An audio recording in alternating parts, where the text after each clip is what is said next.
नमस्कार साथियों, daily current affair class में आप सबका स्वागत है। आज हम लोग देखेंगे उन तमाम प्रश्नों को जो हाल ही के घटना आज के घटनाओं में शामिल हुआ है। साथ ही हम लोग उस पर काफ़ी एक्सप्लेन करेंगे, जिसको लेके आपके यूपीएससी बीपीएससी एग्जामों में महत्वपूर्ण साबित हो और एक्सप्लेन अच्छा से हो। तो चलिए हम लोग चलते हैं अपने क्वेश्चन की तरफ। जब तक तोड़ेंगे नहीं तब तक छोड़ेंगे नहीं। देखिए, एआई एक्शन समिट 2025 के संबंध में निम्नलिखित कथन पर विचार करें। हमने आपको बताया था कि एआई समिट को लेके फ्रांस के राजधानी पेरिस में अध्यक्षता किया गया था, जिसकी अध्यक्षता इमैनुअल मैक्रों फ्रांस के राष्ट्रपति द्वारा की गई थी। वही सौ अध्यक्ष के रूप में भारतीय प्रधानमंत्री श्री नरेंद्र मोदी जी को चुना गया था और उन्होंने सौ अध्यक्षता के लिए फ्रांस गए थे। साथ ही वो अध्यक्षता कंप्लीट करके अब अमेरिका की यात्रा पे जा चुके हैं। तो हम लोग खैर इस क्वेश्चन पे आते हैं एआई को लेके, न कि अमेरिका की यात्रा पे। अमेरिका की यात्रा पे कभी और चलेंगे। भारत यूनाइटेड किंगडम के साथ मिलकर इस शिखर सम्मेलन की अध्यक्षता कर रहा है। एकदम नहीं, हमने अभी आपको बताया है कि एआई शिखर सम्मेलन को लेके भारत और फ्रांस मतलब अध्यक्षता और सह अध्यक्षता कर रहा है, न कि यूके की बात कर रहा है। यह शिखर सम्मेलन एआई सुरक्षा, शासन और कार्यबल पुनः कौशल वर्धन पर केंद्रित है। ये बिल्कुल सही बात है। यह शिखर सम्मेलन का उद्देश्य ही यह था, एआई को कार्यबल बनाना। तीसरा ऑप्शन देख लेते हैं। एजेंडा में वैश्विक दक्षिण पर एआई के प्रभावों को शामिल किया गया है। यह भी बिल्कुल सही बात है। इसका सही आंसर हो जाएगा ऑप्शन बी, 2 और 3। नेक्स्ट, भारत में वन आग के संदर्भ में निम्नलिखित कथन पर विचार करें। आइए विचार कर लेते हैं। हमने आपको कल के क्लास में ही समझाया था। खैर, जो लोग कल नहीं आएंगे उनके लिए थोड़ा सा ब्रीफ करते हैं कि वन आग की घटनाओं के लिए उत्तराखंड ने एक एडवाइजरी जारी की और एक पंचायत स्तर पर एक समिति गठित की, जिसके तहत प्रत्येक पंचायतों को एक फंडिंग 30,000 रुपये का एक फंड प्रोवाइड करेगी, जिसके तहत आग जो वनों की आग है उस पर काबू किया जा सके। इसलिए अभी ये सुर्खियों में आ गया। वहीं आग की घटना काफ़ी हद तक उत्तराखंड हो या फिर और भी स्टेट में काफ़ी देखने को मिलता है। तो हम लोग चलते हैं ऑप्शन पे, आखिर क्या करना चाहता है। भारत के वन क्षेत्र का 36% से अधिक हिस्सा आग के जोखिम में है। बिल्कुल सही बात है। देखिए, भारत का लगभग 36% हिस्सा जो है सो आग के जोखिम में आया जाता है। अगला स्टेटमेंट देख लेते हैं। वन आग रोकथाम एवं प्रबंधन योजना केंद्रीय प्रायोजित योजना। बिल्कुल सही बात है। यह जो है सो केंद्रीय प्रायोजित योजना, इसके गठन 2018 में हुआ था। इस योजना को वर्ष में स्थिर और बढ़ते हुए फंडिंग प्राप्त हुई है। बिल्कुल नहीं, इस योजना को कोई अभी तक फंडिंग प्राप्त नहीं हुई है। इसका देख लेते हैं आखिर आंसर क्या है। इसका सही आंसर हो जाएगा 1 और 2, ऑप्शन ए। नेक्स्ट, हाल ही में समाचार में आया 1977 का विदेशी भ्रष्टाचार प्रथाओं अधिनियम यानी एफसीपीए किससे संबंधित है।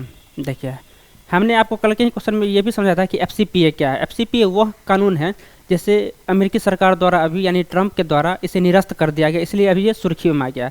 ये एक्चुअली होता है क्या, अमेरिका के नागरिक हो या अमेरिकी कंपनी को बाहरी जो भी है उसे रिश्वत देने से यह बचाता है। इस पर काबू लाने में यह कार्य किया जाता है। तो हम लोग देख लेते हैं इसका मुख्य कार्य क्या रहा। संयुक्त राज्य अमेरिका में चुनावी वित्त पोषण पर नियम है। बिल्कुल नहीं, ये चुनाव से लेकर ये कानून है ही नहीं। अमेरिकी संस्थानों द्वारा विदेशी अधिकारियों को रिश्वत देने पर रोक। ये बिल्कुल सही बात है। अमेरिकी संस्थानों द्वारा विदेशी अधिकारियों को रिश्वत देने पर रोक लगाती है एफसीपीए कानून के तहत, जिसे अब निरस्त कर दिया गया है। साइबर सुरक्षा पर अंतर्राष्ट्रीय सहयोग, एकदम नहीं। साइबर सुरक्षा को लेकर ये कोई कार्य है ही नहीं एफसीपीए का।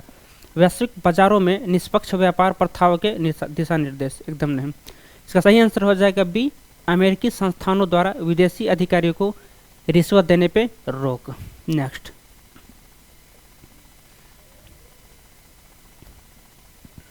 निम्नलिखित में से कौन सी नदी तिब्बत में उत्पन्न होती है और भारत की जल आपूर्ति में महत्वपूर्ण योगदान देती है। गोदावरी, ब्रह्मपुत्र, यमुना, कृष्णा। इसका सही आंसर हो जाएगा ब्रह्मपुत्र नदी। आप सोच रहे हैं कि ये सिंपल क्वेश्चन क्यों ले, क्या इसके पीछे रीजन है। ये अभी इसलिए सुर्खियों में है क्योंकि ब्रह्मपुत्र नदी पे, अर्थात जो चीन में जो ब्रह्मपुत्र नदी निकलती है, कहाँ से, उत्तर हिमालय के उत्तर भागों से निकलती है, जो कि तिब्बत होते हुए अरुणाचल प्रदेश, असम में प्रवाहित होते हुए बांग्लादेश होते हुए हिंद महासागर में जाती है। ये इसलिए सुर्खी में आया क्योंकि चीन के द्वारा ब्रह्मपुत्र नदी पर एक डैम बनाया जा रहा है। वो बहुत बड़ा डैम है बनाया जा रहा है, जिसके तहत भारत सरकार को ऐसा लग रहा है कि यह जल विस्फोट होने की संभावना भारत में बना रहेगा। आखिर ऐसा क्यों? क्योंकि एक मान लीजिए डैम के द्वारा पानी को रोक लिया जाएगा और अचानक उसे छोड़ा जाएगा तो ये हाइड्रो बम की तरह कार्य कर सकता है नॉर्थ ईस्ट वालों के लिए, इसलिए अब ये सुर्खियों में आ गया है। तो चीन सरकार का यही कहना है कि ऐसा कोई उसका उद्देश्य नहीं, उसका उद्देश्य है बिजली आपूर्ति अपने यहाँ करना, क्योंकि उसके यहाँ बिजली खपत कम और बिजली खपत ज़्यादा है और बिजली की उत्पादन कम हो रहा है। इसको ध्यान में रखते हुए चीन बना रही है। देखिए भारत सरकार का कहना है ये हाइड्रो बम के काम में आ सकता है भारत के लिए। भारत के लिए एक बहुत बड़ी समस्या है, इसको ध्यान में रखते हुए भारत सरकार ने आपत्ति जताई है, इसलिए ये अभी सुर्खियों में था। नेक्स्ट,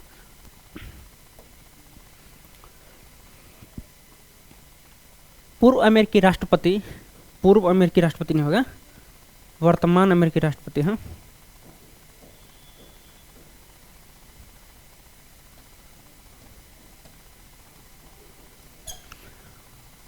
अमेरिकी राष्ट्रपति डोनाल्ड ट्रंप की आर्थिक नीतियों के संदर्भ में निम्नलिखित कथनों पर विचार करें। आइए विचार कर लेते हैं आखिर डोनाल्ड ट्रंप की नीति क्या है। उनके प्रशासन ने लगभग 400 बिलियन डॉलर मूल्य के माल पर शुल्क लगाए हैं। बिल्कुल भी नहीं। अध्ययनों से पता चला कि इन शुल्कों ने अमेरिकी विनिर्माण नौकरियों में शुद्ध वृद्धि की ओर अग्रसर किया। कांग्रेस बजट कार्यालय ने व्यापार बाधाओं के कारण अमेरिकी जीडीपी में गिरावट का पूर्वानुमान लगाया। तो इसका सही आंसर देख लेते हैं क्या है, 1 और 2, 1 और 3। इसका सही आंसर हो जाएगा 1 और 3। देखिए उनके प्रशासन ने लगभग 400 बिलियन मूल्य का शुल्क लगाया। ये बिल्कुल सही बात है, हमने आपको ट्रेड वार को लेके कल के क्लास में समझाया था, इसलिए ये बिल्कुल सही है। वहीं अध्ययनों से पता चला है कि इन शुल्कों ने अमेरिकी विनिर्माण नौकरियों में शुद्ध वृद्धि की है। एकदम नहीं, शुद्ध वृद्धि नहीं की है बल्कि शुद्ध कमी की। आप सोच रहे हैं कि कमी कैसे हुआ? एक्चुअली होता है क्या कि अमेरिकी में प्राइमरी सेक्टर की कमी है, वहाँ पे सेकेंडरी और टर्सरी सेक्टर ज़्यादा है। तो प्राइमरी सेक्टर का जो गुड्स होता है वो अपनी पड़ोसी मुल्क से वो आयात करते हैं, क्योंकि वहाँ सस्ता लेबर है। अर्थात पड़ोसी मुल्क बोले तो मैक्सिको और कनाडा से आयात करते हैं। तो मैक्सिको में प्राइमरी सेक्टर के लोग ज़्यादा हैं, वहीं अमेरिका में प्राइमरी सेक्टर कम है। इसलिए प्राइमरी सेक्टर पे जब उन्होंने टैरिफ लगा दिया, जब 25% लगाया, तो आयात जब करते हैं तो 25% ज़्यादा महंगा आता है। तो इसके लिए कि जो अमेरिका में सेकेंडरी सेक्टर है उस पर तो बोझ ज़्यादा पड़ रहा है, उसका तो मतलब जो 100 का प्रोडक्ट था वो 125-30 पहुंच गया, तो वहाँ पे महंगा होने लगा। तो इसके लेके सेकेंडरी सेक्टर का कारोबार थोड़ा स्लो हो गया। जब कारोबार स्लो हो जाएगा तो वहाँ के जो कर्मचारी हैं, एम्प्लॉय, उसे हटाया गया। इसको लेके जो है सो ये वृद्धि नहीं हुआ बल्कि ये ह्रास हुआ, अर्थात घटा हुआ है। इसलिए ऑप्शन ये 2 गलत है, बाकी 1 और 3 सही है। इसका सही आंसर का 1 और 3। नेक्स्ट,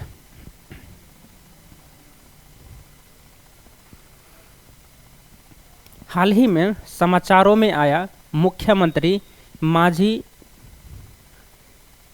लड़की नहीं होगा, माझी लाडली बहन योजना हो जाएगा।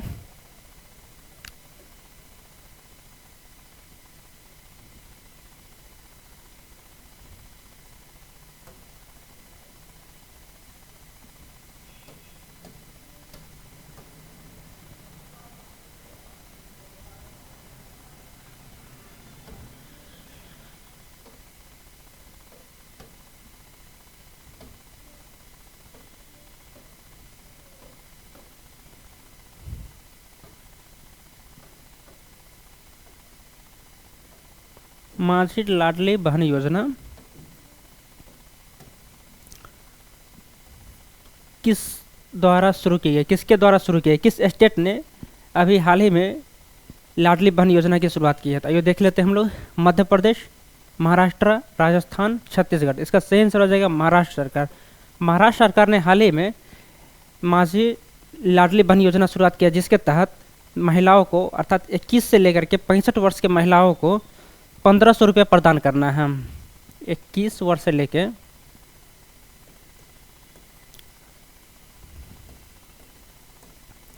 65 वर्ष तक की महिलाओं को 1500 रुपये मासिक रुपया प्रदान किया जाएगा।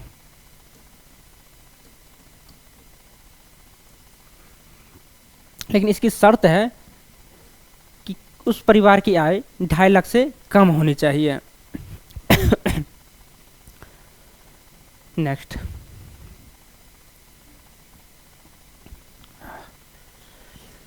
दक्षिण एशिया में प्रस्तावित वाटर अलायंस अवधारणा का उद्देश्य क्या है? देखिए, ये दक्षिण एशिया की बात कर रहा है कि वाटर अलायंस को लेके क्या पॉलिसी बनाएंगे। तो हम लोग देख लेते हैं क्या रहा आखिर। क्षेत्रीय समुद्री व्यापार समझौते? एकदम नहीं। सीमा पार नदी प्रबंधन? ये बिल्कुल सही बात है। दक्षिण एशिया में प्रस्तावित वाटर अलायंस का मुख्य मकसद ये है कि सीमा पार नदी को प्रबंधित सही तरीके से किया जा सके। नेक्स्ट, एरो इंडिया 2025 के उद्देश्य भारत को निम्नलिखित में से एक नेता नहीं होगा।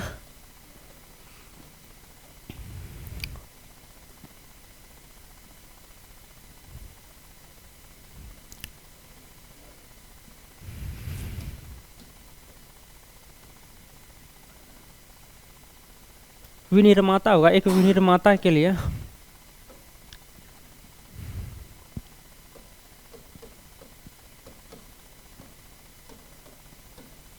विनिर्माता बोल सकते हैं, या फिर बोल सकते हैं आप एक लीडिंग के तौर पे भारत उभर रहा है, इसको लेके क्वेश्चन है। लीडिंग के तौर पे भारत में प्रस्तुत करना है। देखिए, एक्चुअली हो क्या रहा है कि एरो इंडिया का मकसद ये भारत सरकार को कि भारत जो रक्षा क्षेत्र में लीडिंग कर रहा है, अर्थात जो निर्माता के तौर पे उभर रहा है, मेक इन इंडिया के तौर उभर रहा है, इसको क्या महत्वपूर्ण है, इसको लेके क्वेश्चन है। चलिए हम लोग ऑप्शन देख लेते हैं कि कहना क्या जाता है।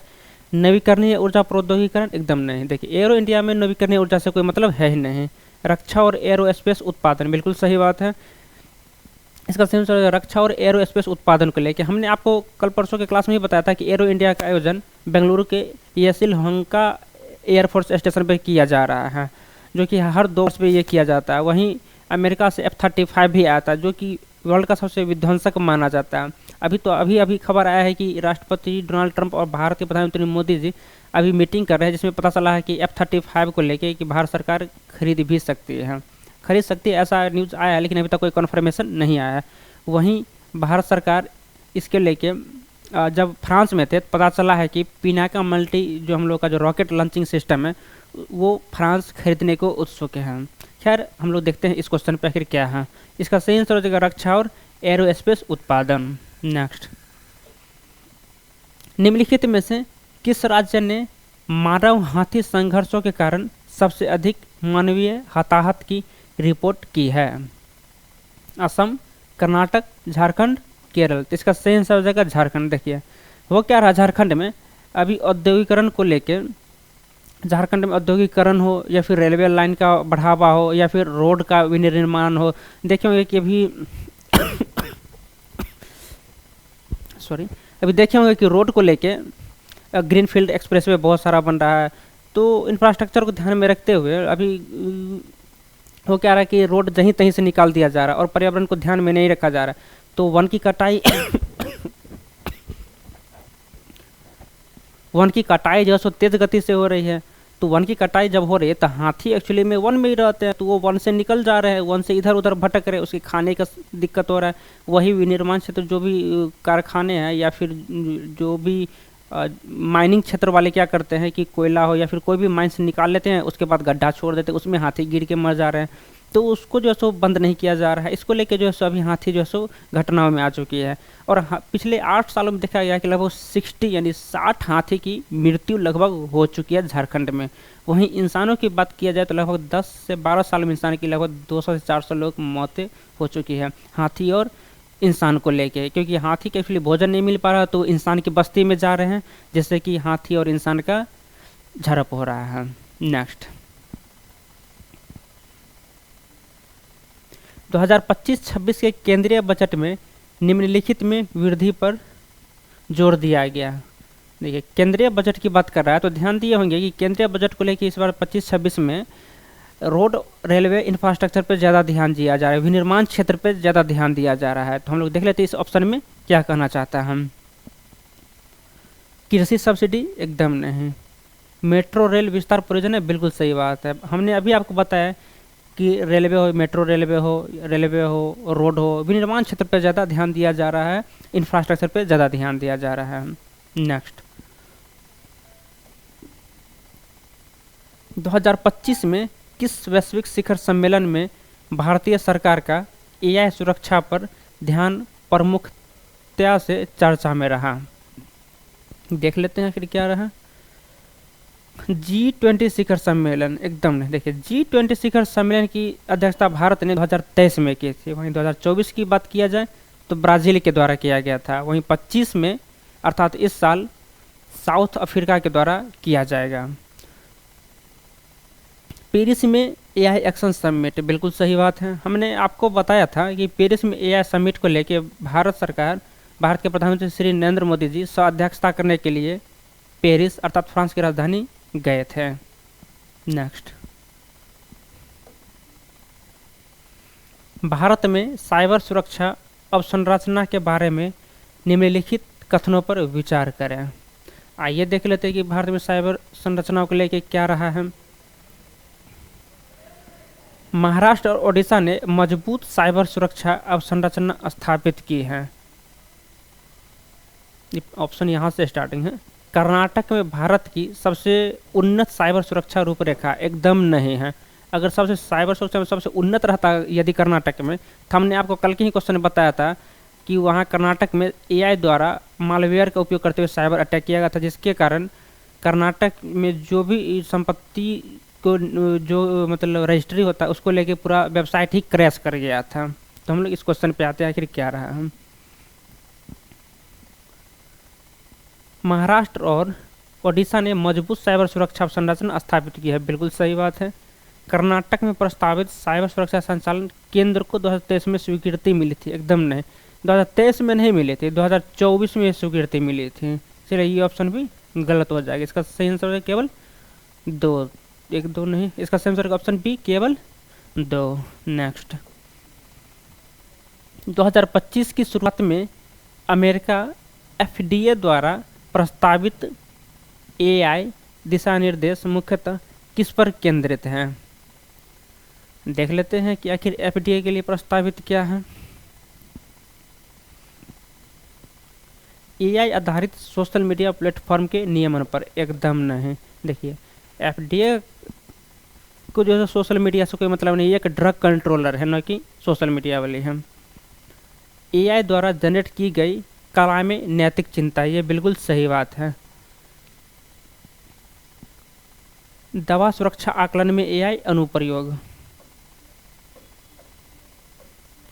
देखिए एआई द्वारा जनरेट की गई कला में नैतिक चिंता एआई द्वारा जनरेट की गई एकदम नहीं होगा, क्योंकि ये नैतिक चिंता की बात कर रहा है। वहीं दवा सुरक्षा आकलन में एआई अनुप्रयोग की बात किया जाए तो ये बिल्कुल सही बात है। एआई संचालित स्वायत्त वाहन नियमन, एकदम नहीं। इसका सही आंसर है ऑप्शन सी, दवा सुरक्षा आकलन में एआई अनुप्रयोग। एफडीए का काम ही है कि दवा औषधि को लेके कार्य करना। नेक्स्ट, ब्रह्मपुत्र नदी को निम्नलिखित नामों में से किस नाम से भी जाना जाता है? आइए देख लेते हैं। यारलुंग जांगबो, सिंधु, सतलज, मेकोंग। आशा करते हैं आप लोग ये क्वेश्चन का आंसर मार चुके होंगे। हम ये क्वेश्चन आप लोग के लिए छोड़ देते हैं और आप लोग कमेंट करके बताइएगा कि इसका सही आंसर क्या होगा। हम लोग इसका डिफिनेशन आपको बता चुके हैं और थोड़ा सा और ब्रीफ कर देते हैं कि ये ब्रह्मपुत्र नदी खबरों में इसलिए आया क्योंकि चीन के द्वारा ब्रह्मपुत्र नदी पे एक डैम बनाया जा रहा है और वो डैम पानी को रोकने के लिए डैम बनाया जा रहा है, अर्थात चीन की सरकार द्वारा बिजली उत्पादन के लिए। वही भारत सरकार को इसको लेके खतरा है कि वो वाटर बम की तरह कार्य कर सकता है, इसको लेके अभी ये सुर्खियों में था। तो इसका कमेंट करके आंसर आप लोग जरूर बताइएगा। हम लोग नेक्स्ट क्वेश्चन पे चलते हैं। हाल ही में समाचार में आया क्रू 10 मिशन किससे संबंधित है? देखिए क्रू 10 मिशन जो है सो सुनीता विलियम जो हमारे भारतीय मूल के थे वो स्पेस में गए थे, स्पेस स्टेशन पे, और वो जब भी स्पेस स्टेशन गए तो वो फंस गए, अर्थात वो वापस नहीं धरती पे आ पा रहे हैं। इसको लेके क्रू 10 मिशन अभी सुर्खियों में है। इसको लेके SpaceX जो कि एलन मस्क की है और नासा द्वारा साझेदारी की गई है कि सुनीता विलियम और उनकी मेंबर को स्पेस से अर्थात इंटरनेशनल स्पेस स्टेशन से कैसे पृथ्वी पर लाया जा सके। तो देख लेते हैं आखिर इसमें कहना क्या चाहता है, किससे संबंधित है। इसरो का चंद्रयान कार्यक्रम एकदम नहीं। नासा का स्पेस एक्स के साथ सहयोग, ये बिल्कुल सही बात। हमने अभी आपको बताया कि नासा का स्पेस एक्स के साथ सहयोग करके जो सुनीता विलियम और उनकी मेंबर है उनको स्पेस स्टेशन से वापस धरती पे लाना है। नेक्स्ट, तो आज का क्वेश्चन इतना ही तक था। उम्मीद करते हैं आप लोगों को ये वीडियो काफ़ी अच्छा लगा होगा, तो शेयर ज़रूर करें और हमने जो आपके लिए क्वेश्चन छोड़ दिया उसका आंसर ज़रूर बताएं। धन्यवाद।